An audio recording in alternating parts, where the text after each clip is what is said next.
Around Dodge City and in the territory on West, there's just one way to handle the killers and the spoilers, and that's with a U.S. Marshal and the smell of Gunsmoke.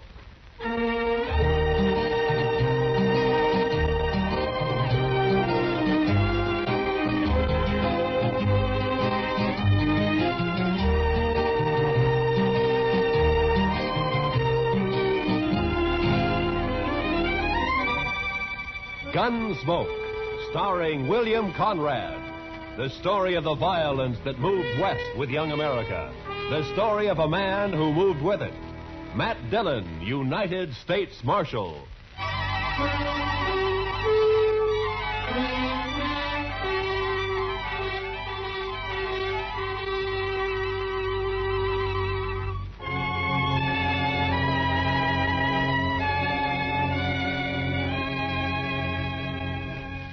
It was the dust. The heat was bad enough in Dodge City, but out on the plain, it was the dust. The sun was a burning red-brown chip in the sky, and the sweat on a man never had a chance to drop. It was blotted and dried with dust. Doc, Chester, and I had ridden to old man Gore's place 10 miles out. He'd had some trouble with one of the hands. Fellow had gone loco with liquor and had been shooting up the cattle. We found him, stripped naked nearby on his haunches, crying, drunk over a parched water hole. Doc had got him to bed and fixed him up some. And now we were heading back for Dodge.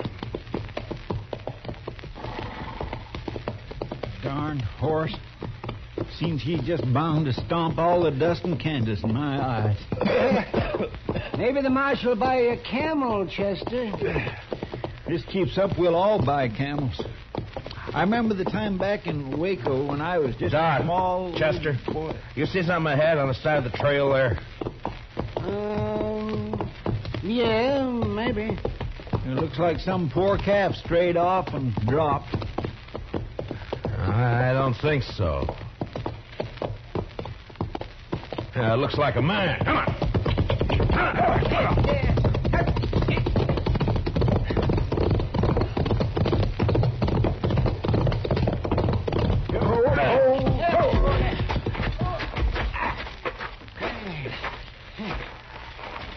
Chester, get the water bag. Yes, sir. Yeah, let me have a look, Marshal. Yeah. Let's see. Heat. Is he all right? Well, depends on how long he's been lying here. Here you are, Mr. Dillon. Open up his shirt, Marshal. Chester, get some of that water on his wrist. All right. It looks like an Easterner, huh? Sure not dressed for this country. Oh, that's better. That's better.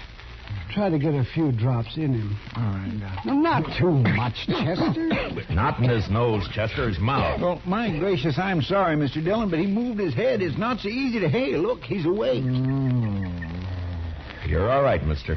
Just take it easy for a bit now. Oh, that this too solid flesh would melt, thaw, and resolve itself into a dew. What did he say? Oh, it's out of his head, Chester. For this relief, much thanks. Forget it. Chester, get around the other side and shade him from the sun. Yes, sir. The sun. I begin to be weary of the sun. I don't blame you. What happened? My wagon shed a wheel, I fear, along the high road. I know not where I am. You're about 4 miles out of Dodge City. Kansas. Kansas. Oh, I would give all my fame for a pot of ale and safety.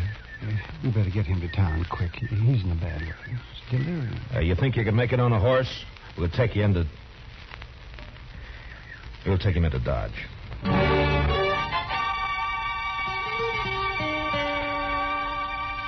And he passed out again.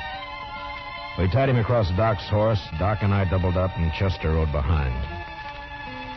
The stranger was a tall, skinny man with a face like a friendly mule. Big hands and thin wrists stretched out from his sleeves. He had no papers on him, nothing. Until he woke up, we wouldn't even know his name. Doc settled him down in the back of his place, and he was still asleep when Chester and I rode out to where we figured he'd left his wagon. Wasn't hard to see when we found it. What color wagon would you call that, Mr. Dillon? Puce, Chester. Puce. I guess so. Seems to be some writing on the side there. Yeah. Oh, Irving Henry, thespian supreme, disciple of the immortal bard. I should have known he was a religious man. He's an actor, Chester, the immortal bard. Shakespeare, William Shakespeare, wrote plays, poems. Hi.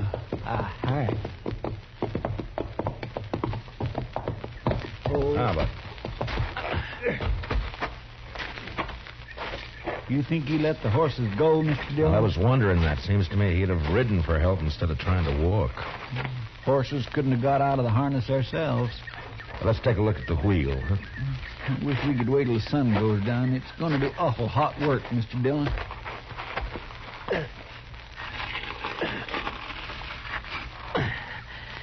It's not too bad. The pin fell out. Must be another in the box at the back. Take a look, will you, Chester? Yes, sir. I'll prop the wheel up here. Now. Mr. Dillon? Yeah, can't you find it? Will you come here a minute? What's the matter?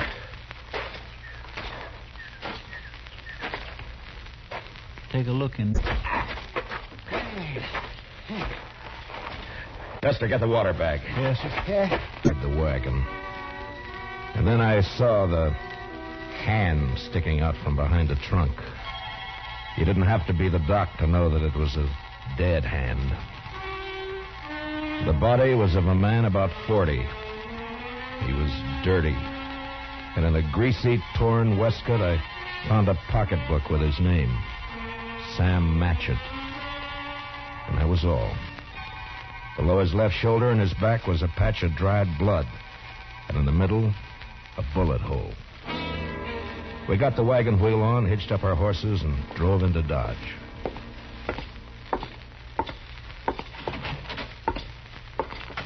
Doc? Oh, that's you, Marshal. Yeah. Yeah, I'll be right out. All right. Get that fella's wagon fixed up? Yeah, I brought it in. Is he awake? Oh, I haven't looked in the last half hour. I was making coffee. You want some? No, thanks. Oh, it's a funny thing about coffee when it's hot weather like this.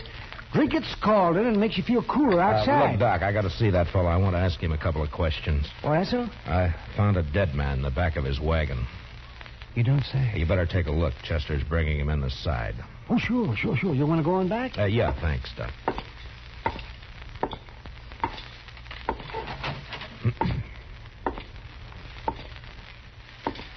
Mr. Henry? Mr. Henry, wake up. Yes, what? Oh. Your name, Irving Henry? Oh, Irving Henry. What is this place? Now, you got to listen to me for a minute. We found your wagon. Ah? Did you let the horses go before you set on your own? Of course. I could not let them remain to die.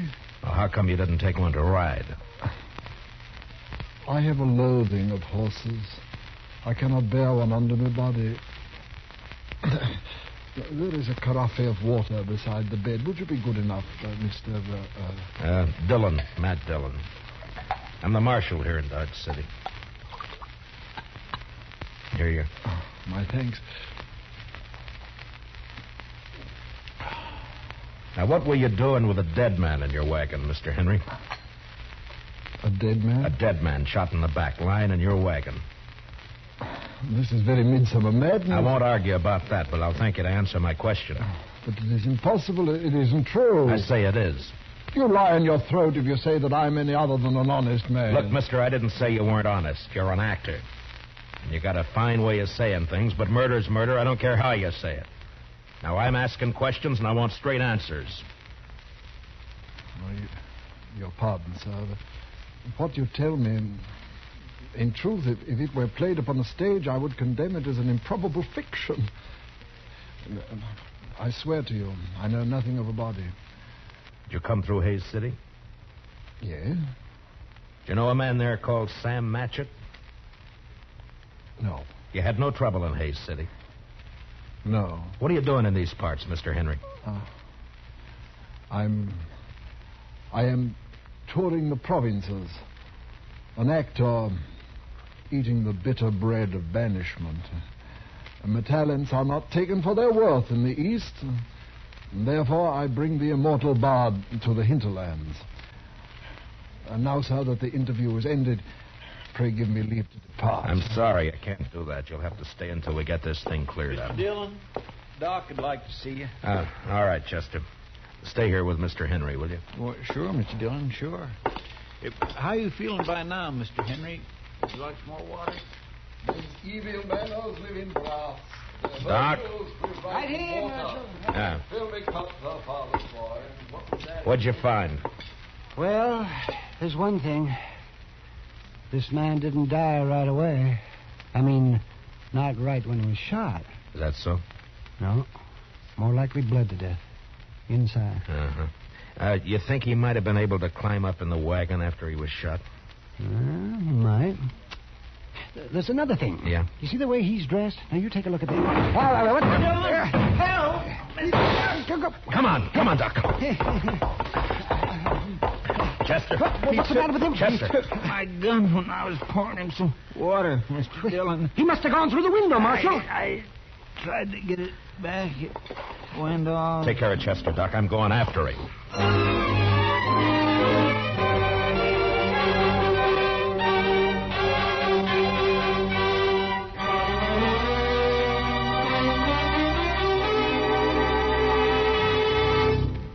We will return for the second act of Gunsmoke in just a moment. But first, do you know how old the school building in your community is? If it's over 25 years old, the chances are that it's woefully inadequate to the present demands on it. Certainly thousands of schools all over America are unable to meet the needs of a greatly increased enrollment. And all our school children will suffer unless all of us work actively to improve conditions. Join with the groups in your community working for better school conditions. Remember, better schools build a stronger America. Now, the second act of Gunsmoke.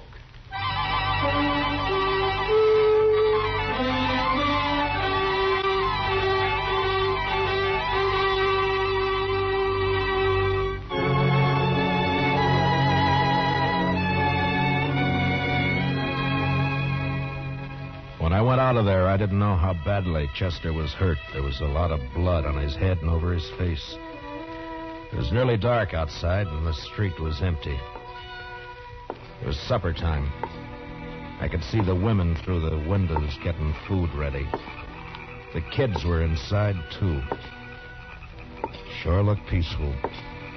But with Henry out with a gun, well, that wasn't a good thing to have running around loose in Dodge.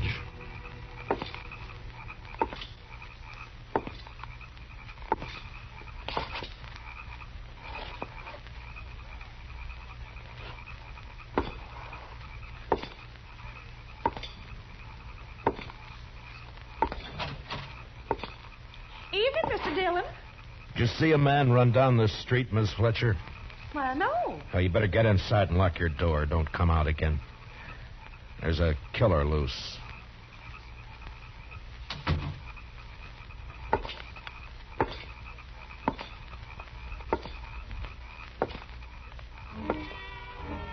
I walked the length of the street, listening, waiting. And when I got to the end, there was nothing. He hadn't taken a horse, I'd have heard that. And in a way, I was sorry, because if he'd tried to hide and dodge, there'd be no way to get out of shooting that wouldn't get women and kids hurt. A breeze came up and swirls of dust flew around, and then settled as the air became still and hot again. I went back to Doc's place.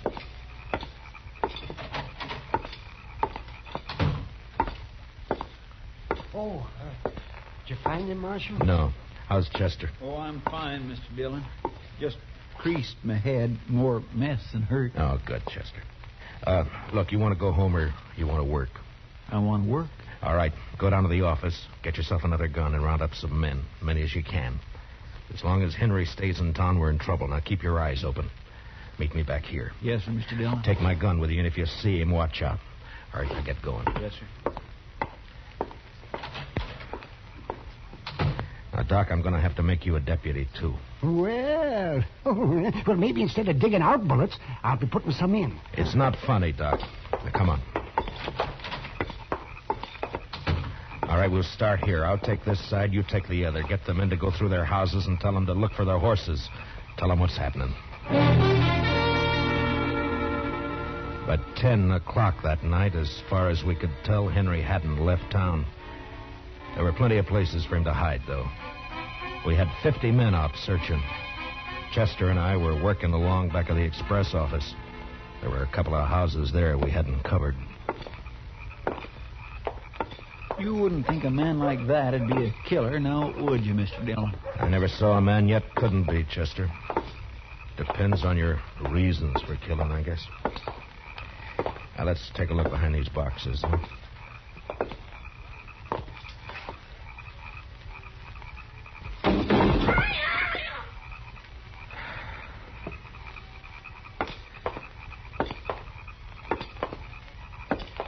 You think he could have got this far? Yeah, he might. A lot of back streets to sneak around in the dark. That's Miss Cullen's place there, isn't it? Yes, sir. Looks like she's still awake. Light burning back there. Yeah.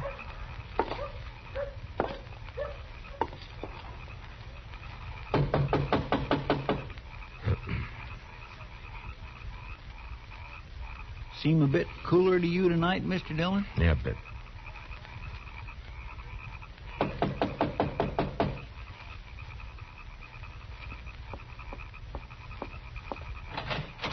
Oh, evening, Miss Cullen. I'm sorry to get you up, but we're looking for a man, a stranger around. He's tall, thin. You seen anyone about tonight? No, I haven't. Oh? How's the kids? Oh, they're fine. Thank you, Mr. Dillon. Fine. Uh-huh. Well, you keep the place locked tight, Miss Cullen. Don't let anybody in tonight unless you know who it is. All right. Good night, Mr. Dillon. Good night, ma'am. Well, now that's strange. She didn't even say hello to me, and I know her better than you do, Mr. Dillon. Chester, round up the others. Get them over here. I don't know why she... He's in there with her. I think he's got the kids in the sleeping room. Oh. Sent her out to get rid of us. Now, I'm going to try and get in. Don't do anything when you come back. Just put the men around the house. Yes, sir.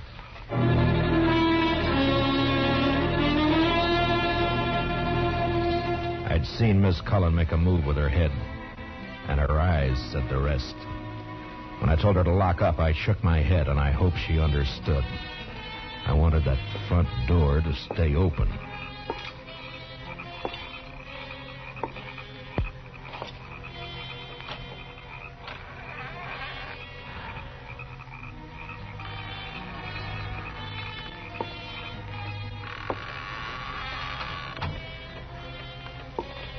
I'll keep my promise as soon as I can. He was in there, all right. I could hear him. I wanted him alive, but I wasn't going to risk hurt to Miss Cullen or the kids getting him. Please. I did what you asked. Don't hurt the children, please. They will never know this night. And in the morning, when they wake. What's that?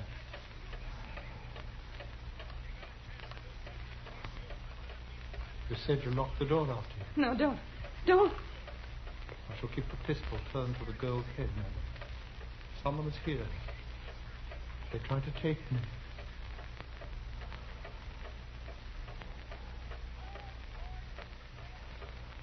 Who is it?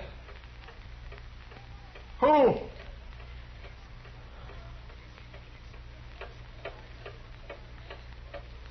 Mr. Dillon, go away. Please.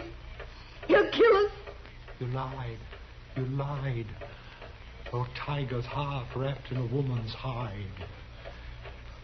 Listen to me, Marshal Dillon. Throw your pistol in here. and then come in with your hands before you. I have no stomach for child killing, but I will not hesitate to do so.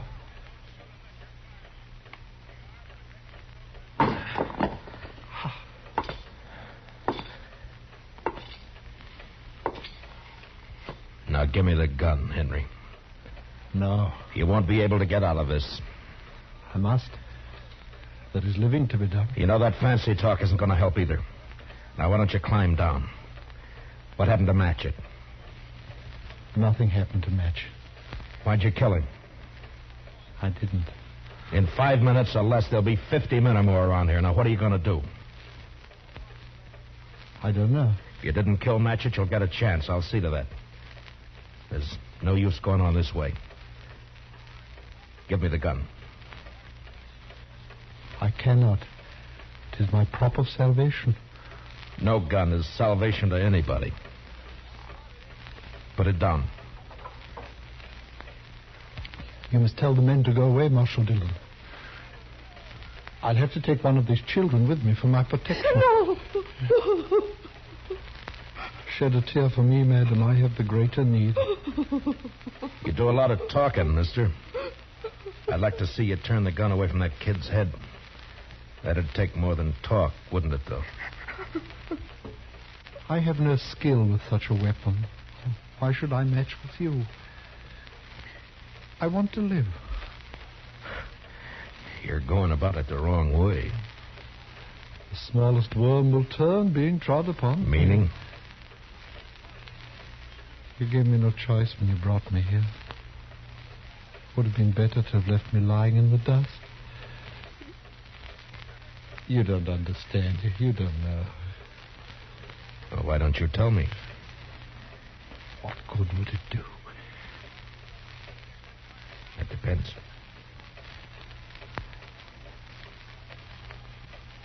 My life has been the theater.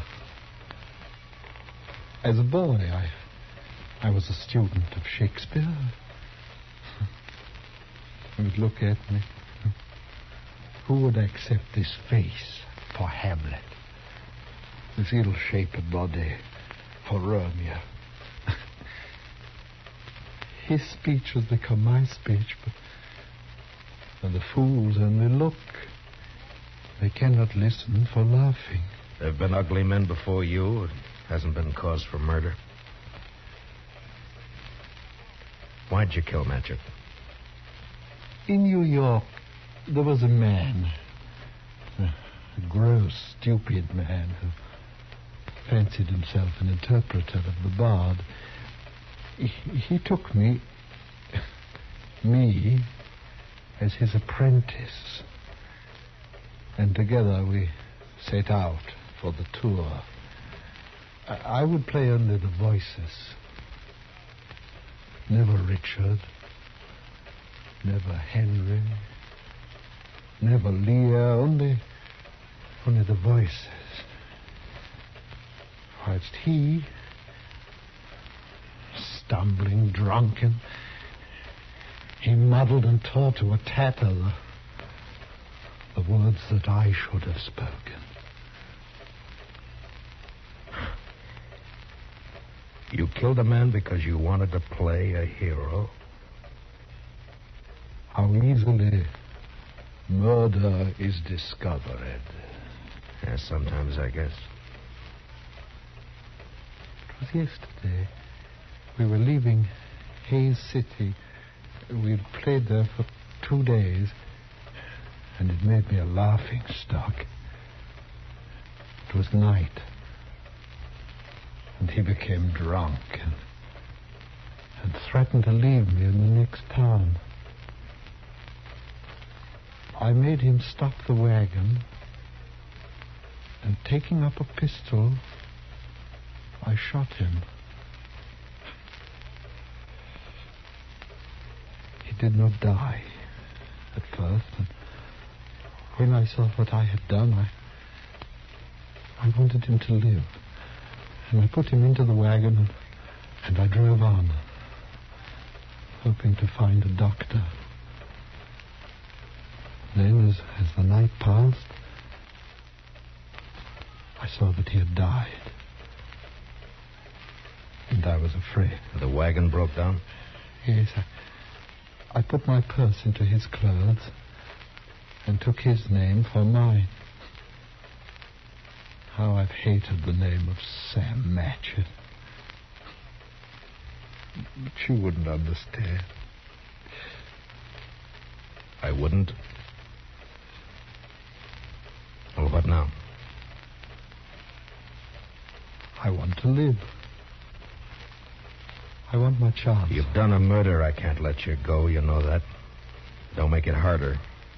I lost my husband 2 years ago. I know what it is to be alone. You've been alone, haven't you? I'm sorry. But you killed someone. We may pity, though not pardon thee, eh? I'm going now, Marshal. If you walk out of there with your gun, you're a dead man. Death's a great disguiser. I must have my chance. Don't do it, Matchett. There'll be killing. Madam, forgive me. I would not have harmed your children. Matchett, put down your gun. Let me go my way. Please. There are a lot of men waiting for you out there, Matchett.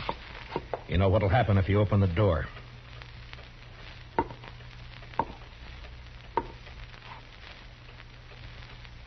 Don't do it, Matchett.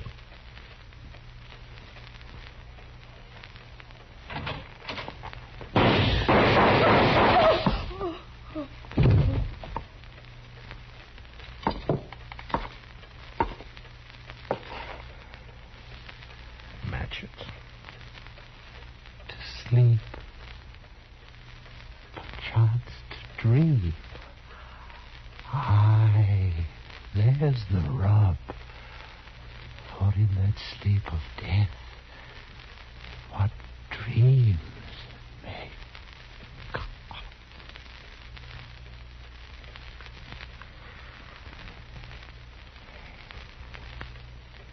Matchett.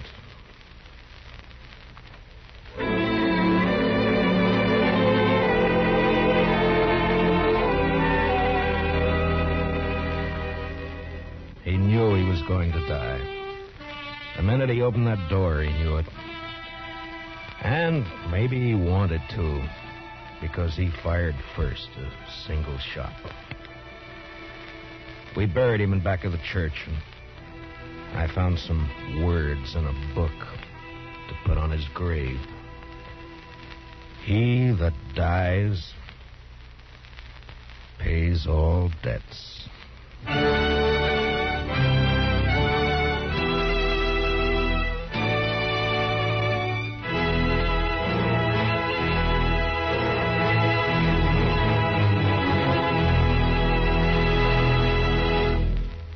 Gunsmoke, under the direction of Norman Macdonald, stars William Conrad as Matt Dillon, U.S. Marshal. Tonight's story was specially written for Gunsmoke by Anthony Ellis, with music composed and conducted by Rex Corey.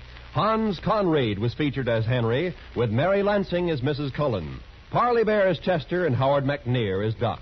Join us again next week as Matt Dillon, U.S. Marshal, fights to bring law and order out of the wild violence of the West in Gunsmoke.